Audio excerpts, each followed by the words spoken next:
தென்கிழக்கு அரபிக்கடல் அதை ஒட்டி இருக்கக்கூடிய லட்சத்தீவு பகுதிகளில் நிலவக்கூடிய ஆழ்ந்த காற்றழுத்த தாழ்வு பகுதி மேற்கு வடமேற்கு திசையில நகர்ந்து அடுத்த 24 மணி நேரத்துல காற்றழுத்த தாழ்வு மண்டலமா வலுப்பெறக்கூடும் அப்படின்னும் 21ஆம் தேதி போல தென்கிழக்கு வங்கக்கடல் பகுதிகளில் ஒரு காற்றழுத்த தாழ்வு பகுதி உருவாகக்கூடும்னோ இது மேற்கு வடமேற்கு திசையில நகர்ந்து அடுத்த 48 மணி நேரத்துல காற்றழுத்த தாழ்வு மண்டலமா வலுப்பெற வாய்ப்பு இருப்பதா சொல்லும் வானிலை மையம் அடுத்த 6 நாட்களும் தமிழகத்துல கனமழைக்கு வாய்ப்பு இருப்பதா எச்சரிக்கை விடுத்திருக்கிறாங்க.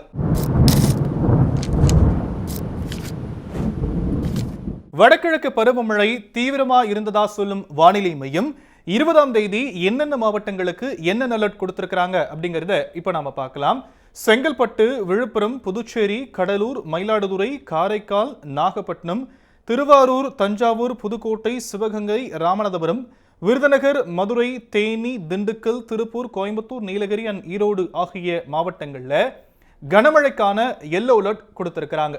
அதே மாதிரி 21ஆம் தேதி என்னென்ன மாவட்டங்களுக்கு என்ன அலர்ட் கொடுத்திருக்கிறாங்க அப்படிங்கிறத இப்ப பார்த்தோம்னா திருவள்ளூர் ஆரம்பிச்சு சென்னை, செங்கல்பட்டு, விழுப்புரம், புதுச்சேரி, கடலூர், மயிலாடுதுறை, காரைக்கால், திருவாரூர், நாகப்பட்டினம், தஞ்சாவூர், புதுக்கோட்டை, சிவகங்கை, ராமநாதபுரம் அப்படின்னு வடகடலோர மாவட்டங்களுக்கு கனமழைக்கான எல்லோ அலர்ட் கொடுத்திருக்கிறாங்க வானிலை மையம்.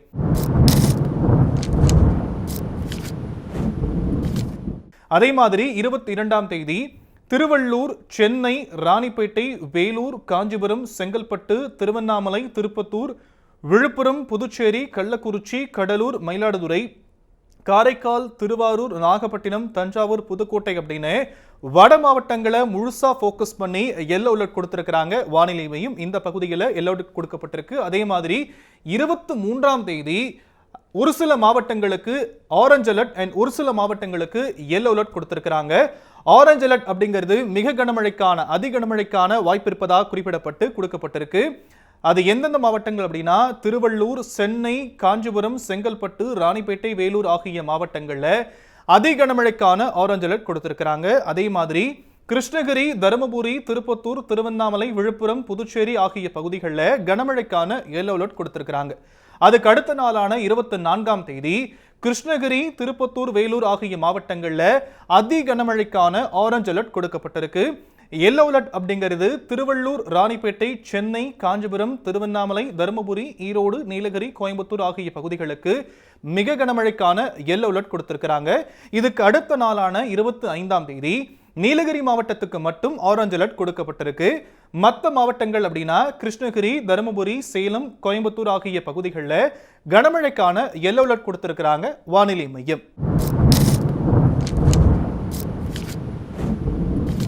சென்னையின் புறநகர பகுதிகளை பொறுத்த வரைக்கும் 20ஆம் தேதி வானம் ஓரளவு மேகமூட்டத்துடன் காணப்படும் அப்படின்னும் நகரின் சில பகுதிகளில் இடி மின்னலுடன் கூடிய மிதமான மழைக்கு வாய்ப்பு இருக்கு. வெப்பநிலையை பொறுத்தவரை அதிகபட்சமா 27 28 டிகிரி செல்சியஸ் ஒட்டியும் குறைந்தபட்சமா 25 டிகிரி செல்சியஸ் ஒட்டியும் இருக்கக்கூடும்னு வானிலை மையம் சொல்லியிருக்கிறாங்க. அதே மாதிரி சென்னையில 21, 22, 24 ஆகிய தேதிகளில் கனமழை பெய்யக்கூடும் அப்படின்னும் 23ஆம் தேதி சென்னைக்கு மிக கனமழைக்கான ஆரஞ்சு அலர்ட் கொடுக்கப்பட்டிருக்கு.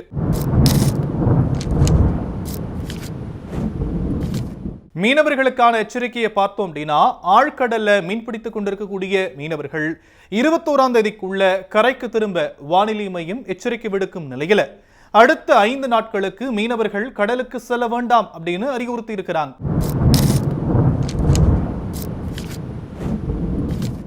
கடந்த 24 மணி நேரத்தில் தமிழகத்தில் வடகிழக்கு பருவமழை தீவிரமா இருந்ததாகவும் தமிழகத்தோட அநேக இடங்களிலும் புதுவையிலும் மழை பெய்திருக்கு. காரைக்காலில் வறண்ட வானிலையை நிலவியதா சொல்லும் வானிலை மையம் ஈரோடு, மதுரை விமான நிலையத்தில் 33 டிகிரி செல்சியஸாகவும் கரூர், பரமத்தியில குறைந்தபட்ச வெப்பநிலையா 20.5 டிகிரி செல்சியஸாகவும் பதிவாகி இருக்குன்னு சொல்லியிருக்கிறாங்க. வடகிழக்கு பருவமழை தொடங்கி இருக்கக்கூடிய நிலையில வானிலை மையத்துடைய அதிகாரப்பூர்வ அறிவிப்புகளை தெரிஞ்சுக்க தொடர்ந்து இணைந்திருங்கள் நியூஸ் தமிழோடு. செய்திகளை உடனுக்குடனும் துல்லியமாகவும் தெரிந்து கொள்ள சப்ஸ்கிரைப் பண்ணுங்க.